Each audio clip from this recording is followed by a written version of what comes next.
찬송가 96장 우리 함께 찬양하시겠습니다.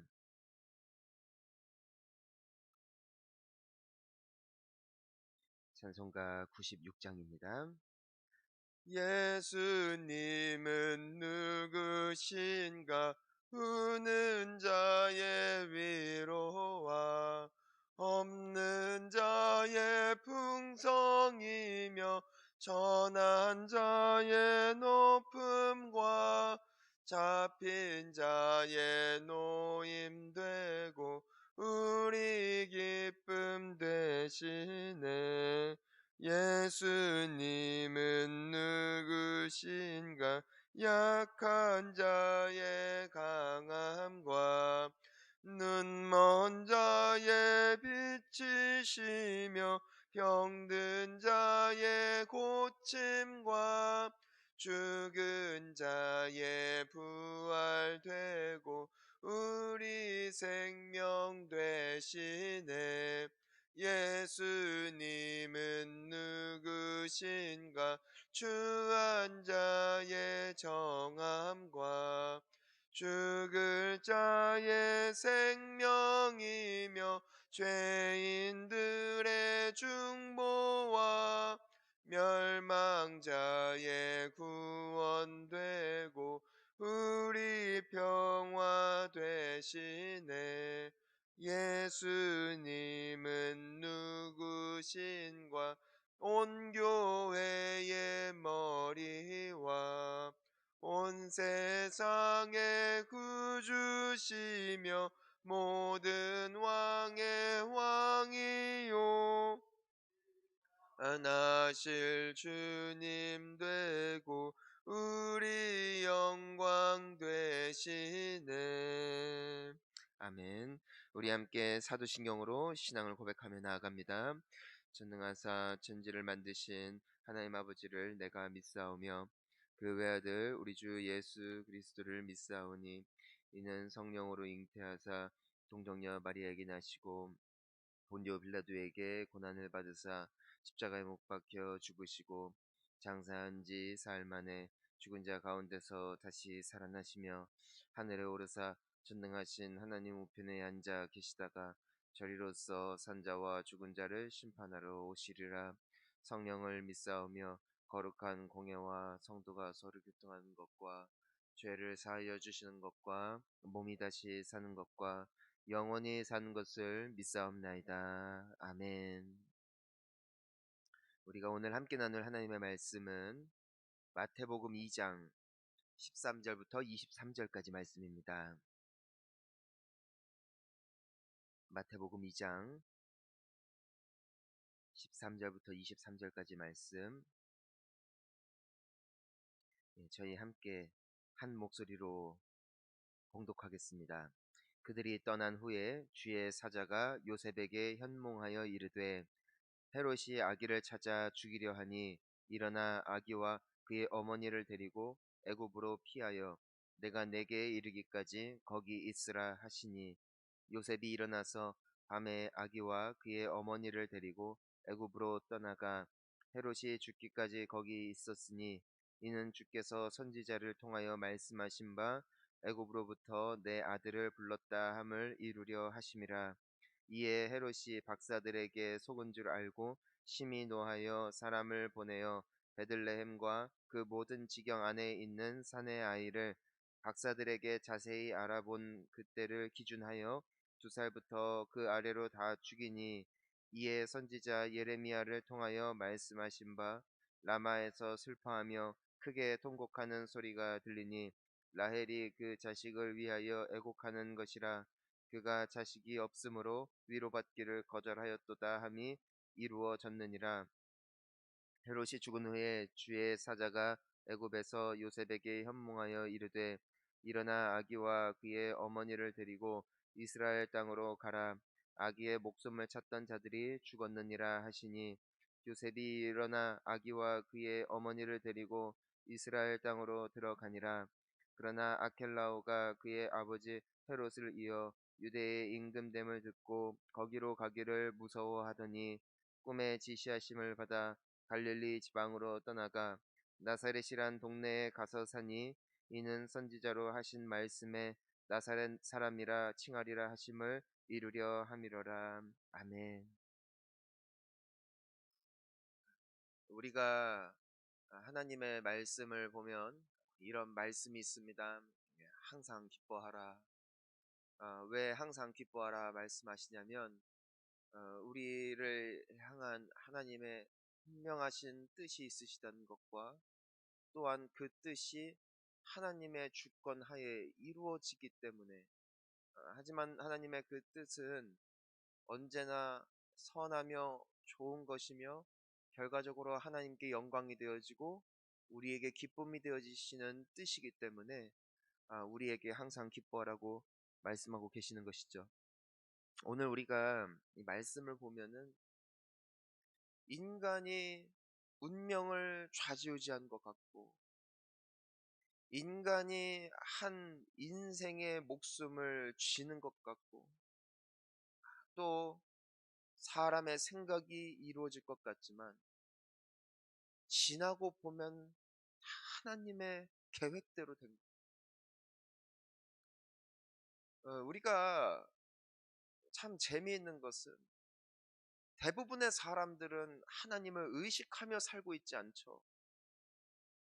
우리 역시도 성전에 나와 예배할 때에는 우리 하나님께 우리의 시선을 고정하고 또 함께 예배하지만 우리가 정말 바쁜 일상을 살 때, 그리고 나에게 당장 닥쳐오는 여러 일들을 처리하다 보면은 그냥 순간순간의 기지나 순간순간의 생각에 비추어 그 일들을 처리하기 마련이라는 것이죠. 내가 어떤 집을 찾을 때, 내가 어떤 차를 살 때, 혹은 누군가의 어떤 만남을 내가 갖게 되어질 때에 우리는 거기까지 생각할 수도 없고 사실상 생각할 필요도 없습니다. 하지만 분명한 것은 그 모든 것들을 통하여 하나님께서는 그분의 뜻을 이루고야 마시더라는 것이. 오늘 우리가 잘 알고 있는 말씀, 이 헤롯 왕이 아기들을 죽이죠. 왜 죽이는고 하면은 왕이 나셨다는 동방박사들의 말을 듣고 이 헤롯 왕, 그 마음속에 정권에 대한, 자신의 왕권에 대한 큰 야심과 욕심이 있는 사람이었기 때문에 이 동방박사들의 말을 듣자마자 자기가 처리해야 할, 죽여야 할 대상이 생기게 된 것이죠.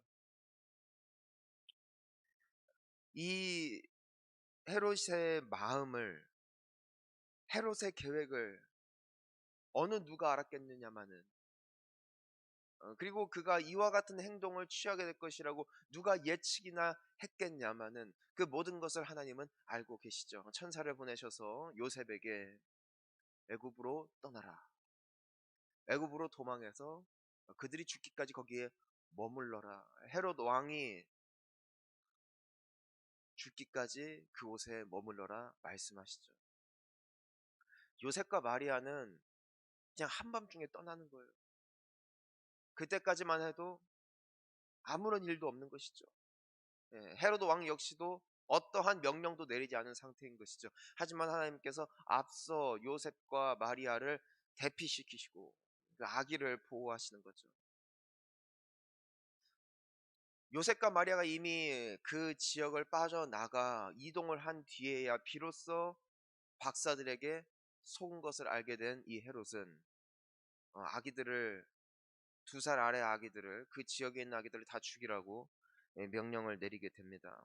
그리고 그 아기들이 죽임을 당하게 되죠.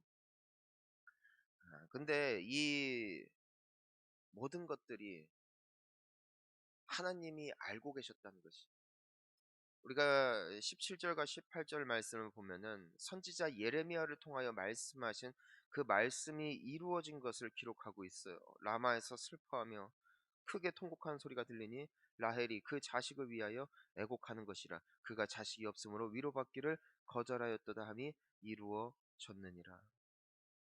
구약에서부터 예언되었던 그 말씀이 이와 같은 일로 말미암아 성취가 되어지는 것을 이 마태복음의 저자 마태가 기록을 하고 있는 것이죠. 우리가 주일날에 저녁에도 함께 나누었지만 이 마태복음은 구약 성경을 끊임없이 인용을 해요. 왜냐하면은 그 구약에서 예언되었던 메시아에 대한 예언의 말씀들이 어떻게 예수님의 삶 가운데 성취되었고 이루어졌는지를 나타내기 위하여 끊임없이 구약 성경을 인용하고 있는 것이죠. 우리가 나중에 보면은 헤롯이 죽죠. 그리고 이제는 요셉에게 천사가 나타나서 말합니다. 이젠 돌아가도 좋다. 하지만 요셉이 그의 아들 아켈라오가 왕이 된 것을 듣고는 무서워해요. 애굽으로 가라 할 때는 곧장 순종했던 요셉이죠.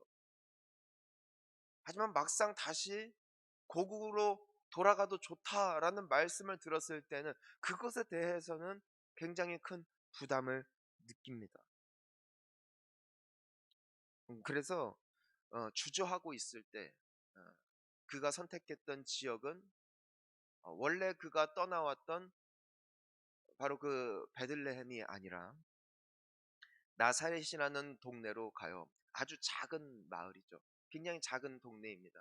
어느 누구도 주목하지 않는 동네, 특별한 인물이 나지 않았던 동네. 남들이 보았을 때는 그냥 지나치면 응, 그 나사렛 하고 지나칠 만한 동네가 바로 이곳이었다는 것이죠. 요셉이 마리아와 함께 그 아기를 데리고 그곳에 가서 머무르게 돼요. 근데 이 안에는 어떠한 것이 기인되어 있어요? 인간의 연약함과 두려움이죠. 내가 나사렛에 가서 하나님의 의를 이룰 것이다, 하나님의 뜻을 이룰 것이다 라고 요셉이 생각한 것은 전혀 없어요. 그저 그 순간에 그의 마음속에 찾아온 그 공포, 두려움, 그곳에 가고 싶어 하지 않는 그 마음을 그냥 가졌을 뿐이죠. 뭐 하나님의 말씀을 이루려고 하나님께 순종하려고 한 것이 아니라 그냥 순간적으로 선택했을 뿐이에요. 하지만 이 또한 말씀이 이루어졌다는 것이죠. 우리가 23절 말씀을 보면은 나사렛이란 동네에 가서 사니 이는 선지자로 말씀하신 그 하신 말씀에 나사렛 사람이라 칭하리라 함심을 이루려 함이로라. 정확하게 말하면 우리가 구약 성경을 보았을 때 나사렛 사람이라 칭하리라 라는 말씀은 없어요. 하지만 이것을 직역하자면 지극히 비천하고 무시당할 만한 존재가 될 것이다 라는 하나님의 말씀이 이루어졌다 라는 것을 좀 더 구체적으로 설명하여 나사렛 사람이다. 누구라도 왜냐하면 나사렛 출신이다 하면은 천한 사람, 무시당하는 사람이라는 뉘앙스를 함께 풍기고 있었기 때문이죠. 한 사람의 연약함, 그리고 한 사람의 야욕이 불러일으킨 그 역사는 그 역사 자체만으로 봤을 때는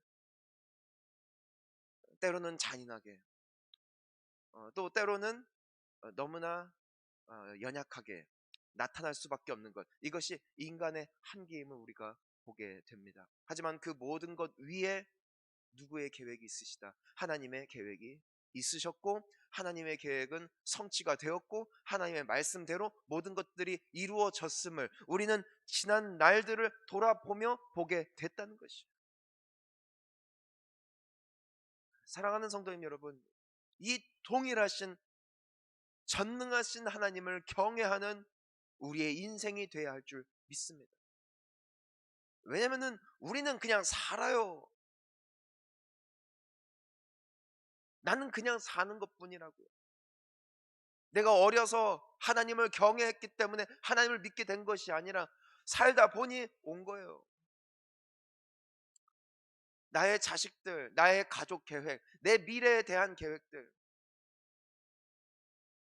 우리가 오늘날에 이르기까지 이 모든 발걸음들을 보면 내가 어려서부터, 내가 젊어서부터 어떤 꿈을 가지고 있었기 때문에 그 꿈이 이루어진 인생이 아니라 그 순간순간에 그 선택을 할 수밖에 없었고, 내가 그것이 실수로 보이건 나의 약함으로 보이건 혹은 잘한 선택으로 보이건 간에 나는 그때 하나님을 의식하지 않을 때가 훨씬 많았다는 것이죠. 하지만 돌이켜보니까 하나님께서는 그분께서 계획하신 바를 차근차근 이루어 가실 뿐이었지, 우리는 그분의 손 안에서 벗어날 수 있는 존재들이 아니었다는 것이에요. 사랑하는 성도님 여러분, 우리가 이러한 차원에서 보았을 때 우리에게는 두 가지 마음가짐이 필요한 줄 압니다. 첫 번째, 하나님을 두려워하는 것. 나의 인생이 그분 손 안에 있습니다. 그리고 나의 삶이 나의 의지에 전적으로 달린 것이 아니라 하나님께서 계획하신 바가 이루어지는 인생임을 기억하며 여호와를, 나의 주 되신 그분을, 그러니까 나의 주는 내가 아니라는 것이죠. 마치 내가 나의 인생을 펼쳐갈 것 같고 나의 계획대로 내가 열심히 노력한 대로 되어질 것 같지만 그것이 아니라 하나님의 선하신 뜻이 이루어지는 것이 우리의 인생의 결과라는 것이에요. 복된 인생 되시기를 주님의 이름으로 축원합니다. 왜냐하면 하나님은 하나님을 경외하고 하나님을 사랑하는 자들을 통하여 그분의 영광을 드러내시는 분. 자, 여기에서 중요한 게 있어요. 내 마음에 하나님을 두려워함이 있는 것도 은혜라. 왜? 하나님께서 나를 쓰고 계시는 증거가 되니까. 하지만 동시에 내 속에 어느샌가 하나님을 경외함이 없고 하나님을 두려워함이 없고 하나님을 의식함이 없어진 인생을 살아가고 있다면 우리는 두려워해야 돼요. 우리는 무서워해야 돼요. 왜냐하면 혹여나 내가 하나님의 인생, 하나님이 다스리시는, 하나님께서 기뻐하시는 인생으로 이끌림을 받는 것이 아니라 하나님께서 그분의 의를 이루시기 위하여 나의 인생을 오히려 외면하시는 길로 내가 나가고 있는 것은 아닌가. 여러분, 우리가 이런 생각을 해야 합니다. 왜냐하면 보세요. 이스라엘의 처음 왕이 사울이에요. 하나님께서 그를 택하여 부르셨어요. 하지만 나중에 그의 행실을 보면은 처음에는 하나님을 두려워하고 겸손한 인생을 살아가지만 그의 삶이 점점점 변질돼요. 하나님을 의식하지만 하나님보다 사람을 의식하고, 하나님의 뜻을 알지만 하나님의 뜻보다는 자기의 뜻을 이루는 그러한 방향으로 나아갈 때에 나중에 하나님이 말씀하세요. 내가 그를 버렸다. 내가 그를 버렸다.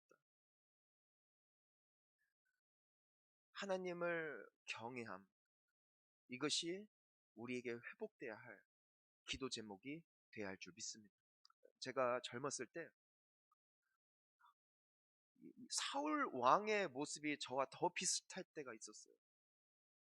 그러니까 나는 다윗처럼 되고 싶은데 사울처럼 나도 모르게 내 원하는 대로 하고 하나님을 의식은 하지만 내 뜻대로 할 때 너무 무서운 거예요. 나 역시도 하나님께 버림을 받는 건 아닐까? 그때 되게 두려워하며 하나님 앞에 기도했던 기억이 있어요. 왜냐하면 여러분, 이 세상에 어느 누가 확신을 가질 수 있어요. 여러분, 우리는 확신을 가질 존재가 아니에요. 확신을 갖는 분은 오직 하나님이세요. 내가 100% 구원받았다? 여러분, 그 확신은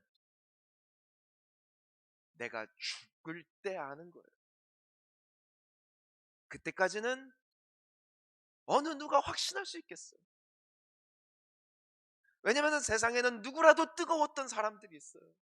지금 교회를 다니지 않고 철저하게 신의 존재를 부정하며 부인하는 사람들 중에 한때는 교회에서 섬겼고 한때에는 회장이었고 한때에는 중직자였던 분들이 너무나 많이 계세요. 아니, 더 나아가 목사였던 분들도 있어요. 하지만 인생의 끝에 가보니까 신을 부정하더라는 거예요. 외면하더라는 것이. 한때는 구원의 확신을 노래했던 그들도 그렇게 될 줄이야 어느 누가 알았겠습니다. 우리 겸손해야 할 줄 믿습니다. 여러분 두려워해야 할 줄 믿습니다. 내가 시작은 창대였으나 끝이 미약하면 안 되겠죠. 오늘 말씀이 주는 교훈입니다. 우리 함께 기도하며 나가기를 원합니다. 우리가 함께 오늘 말씀을 기억하며 하나님께서 주시는 메시지, 개인에게 주시는 그 말씀을 붙잡고 함께 기도했으면 좋겠습니다. 사람의 뜻이 아니라 하나님의 뜻이 이루어지는 인생. 하지만 하나님의 뜻을 어느 누가 가늠하겠냐고요. 어느 누가. 내가 더불어 하나님께서 정말 구원하기로 작정하신 인생인지, 한때 쓰였다가 버림받는 인생인지 누가 알겠어요? 어느 누가 알겠어요? 죄송해요. 저도 몰라요. 나 자신을 몰라요. 지금 제가 목사잖아요. 설교하잖아요. 인간은요, 순식간이에요. 하나님이 은혜가 끊기잖아요. 저는 순식간에 옛사람으로 돌아간 거예요. 목사건 목사 하랩이건 상관없어요. 순식간인 거예요. 두려운 거. 두려움으로 경외함으로 하나님 앞에 나아가는 것, 이것이 오늘 우리에게 필요한 모습이라는 것이죠.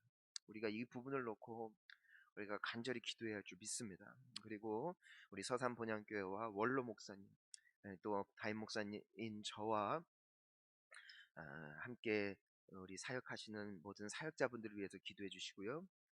또한 이 코로나로 인한 모든 고통과 압제로부터 속히 치유하여 주옵소서, 자유케 하여 주옵소서. 우리 기도하신 후에 자유롭게 기도하다 돌아가시겠습니다. 기도합니다. 주여,